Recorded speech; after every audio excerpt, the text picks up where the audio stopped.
Haven't we all fantasized that our dream vehicle could do anything? The VW range of transporters and buses is so wide that even the most outlandish dreams can now come true. This is my Volkswagen Doka. Started its life as a two-wheel drive. At some point in time, somebody converted it to a four-wheel drive. Then somebody sold all the parts for the four-wheel drive, and then I bought it. Okay, let's do a quick overview of this 1985 Volkswagen Doka. These are actually not that rare. They are rare here in the US because we never got them due to the chicken tax, which actually made them way more expensive than they should have been, I think by like 25% or so. It was a tariff put on by the US government for commercial import vehicles. Pretty cool. It's got drop-down gates.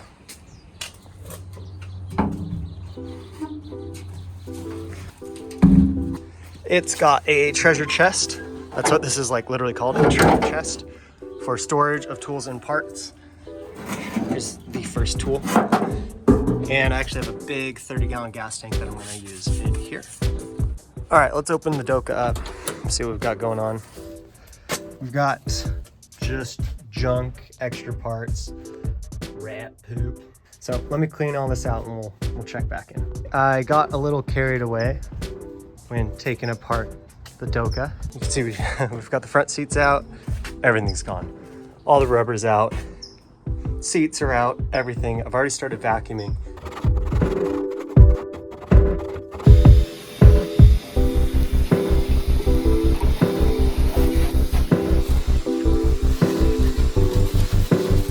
I've already gotten a return on investment. Check this out.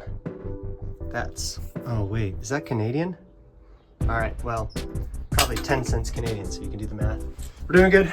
We're cleaning up. It's a huge mess, but a rat was definitely in here. Unfortunately, I have not found the rat, so I'm scared it might be in the dash, which I'll have to take apart at some point in time. But calling it a quits for day number one. You can see I've pretty much gutted everything and tried to do a deep clean. You can see this repaint was definitely not the best. Kind of a quick scrub and spray paint job. You can see they didn't even remove the middle heater section or mat. You can see up here, there's some kill mat, whatever that sound deadening mat, just painted over. So a lot of exciting stuff, a lot of cleaning. Headliner's in decent shape. I'm sitting back here on the rear seat, kind of just taking everything in. So we'll check back in when we get more done.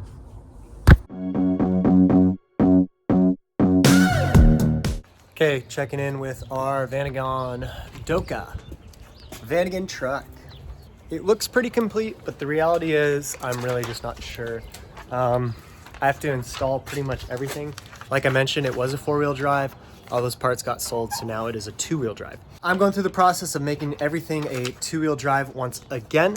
And now I want to install the transmission. But before I start installing everything, I want to make sure that I have all the important components that would be so much easier to put on right now while the engine and transmission are sitting right here than later. So what I've done is I've printed out a bunch of diagrams. Some are actually the Bentley diagrams, and then other ones are kind of these hand-drawn, like early internet sketches from like Microsoft Paint. So I'm going to go through here and I'm going to label and mark these up to see what I have. This one specifically is our coolant pipe diagram. So I'm going to mark this up, see what I have, and I'll check back in. Okay, let's start up front. I've marked up my coolant pipe inline diagram. Let's talk through it. The first thing I've noticed is we have a radiator. I'll show you underneath. You can see it's a little crusty. Who knows if it'll hold water. Maybe I'll get a hose and try to put some water in there, see what happens. And then if I can show you right here, it's gonna be a hard angle. Here's one pipe, it's been cut, and a second pipe right here that's also been cut. So looking at my diagram, I've marked that from the radiator, those were both cut, we're gonna have to fix that. Now, if you're familiar with Volkswagens at all, or Dokas, there are coolant lines that run all along underneath from the front of the radiator to the engine in the back. Those go underneath, and they should be right here, but they are not. And from the factory, they're plastic lines. They no longer make replacements, and all of the popular aftermarket companies for these make stainless steel pipes. It's a good upgrade. My last van had them, so I'm gonna get those. It's a bummer. They're like $350, depends on when and where you buy them from. It's kind of a bummer. Not kind of, it just is. Okay, next step. This is an engine from a Syncro. but now they are available with four-wheel drive under the name of Syncro. And since this was at one point in time set up as a Syncro four-wheel drive van again, I'm just gonna use all Syncro stuff because most of the engine coolant pipes, let's climb up here, are all here, which is good. Here you can notice this is kind of like a telltale. I don't know, it's a sign that this is a Syncro engine when you have this metal crossover tube for the coolant. So pretty much everything is here, which is good. There are a couple pipes that have been cut. I am missing the coolant junction down here. I am missing, there's a coolant rail line that goes around. I have that's in the cab, but mostly everything is here. Really the big thing I am missing is going to be the expansion tank and the overflow tank. That's where you fill up the coolant to, and when it gets really hot, it overflows to. So those are missing. You can buy, I don't think they're stainless steel. I believe that they are aluminum.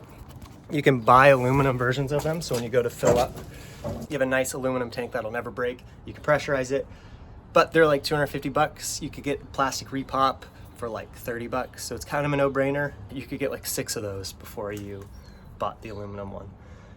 So maybe I'll buy an aluminum welder and I'll make my own. So I need to buy those. I need to get all the junctions from them. Peek in here. Hey, some more coolant lines. What are those fuel lines? I don't know. Okay, so that's it. I think our coolant info is pretty much good. I definitely need to order our stainless steel coolant pipes, probably get them from Burley Motorsport. Go Westy makes them, Van Cafe, Small Car Performance, but they're all more expensive. Burley Motorsport's just having a sale right now, plus there's like family owned, I like that. I need to get an expansion tank, overflow tank, coolant distributor, and then probably a new radiator. I'm not sure yet. I'm gonna test this one. And the radiator inlet and outlet pipes. So there's our coolants. Okay, up next with our Vanagon Doka, which looks so cool, but needs so much work. This was a good diagram. I found some actual brake line diagrams, but this just looks kind of like simple. And I'm gonna go through it here and mark this up and see what I have. The van will not move right now if I push it, because I have the parking brake on. So we know that the brakes actually work, at least the rear brakes. I don't know about the brake lines. I'm seeing some hanging brake lines, so let's check. Okay, we are underneath the van. You can see that I still have the Syncro front cross member. The Syncro can do without them. Okay, let's pull off these wheels. You can see I have Subaru wheels.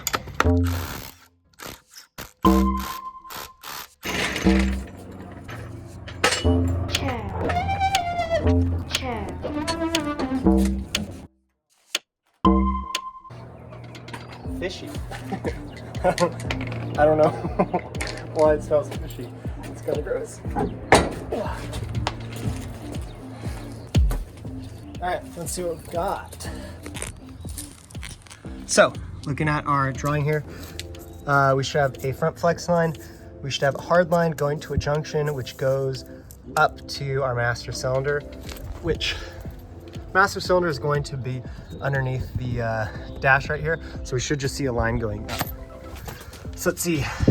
As long as I know, I do have the rubber hose here. I've got caliper with pads with something to work. And then another line. So I'm gonna have to replace all this. Obviously these soft lines. The hard lines might be okay for right now. But cool. Okay, we're looking good. Obviously, what's this, like sway bar or something? I don't know. Things are not even like bolted up correctly. This is funny. Okay, let's put the wheel back on. Okay, you also might be wondering how I'm running Subaru wheels on my Doka, but it would work on a Vanagon too. Oops. Got this Doka from a guy who does professional Franken-motor Subaru swaps, and so he gets Subarus all the time and parts them out, so he wanted to use all the nice wheels and tires he was getting from all these crashed ones. So he made up some wheel spacers. These go all the way around. I believe they're a 1-inch offset. It still sticks into the wheel well without really sticking out too far, but it is a tight fit. Yeah, high quality. We'll see. Hopefully they don't snap off. They're on all 4 tires, obviously.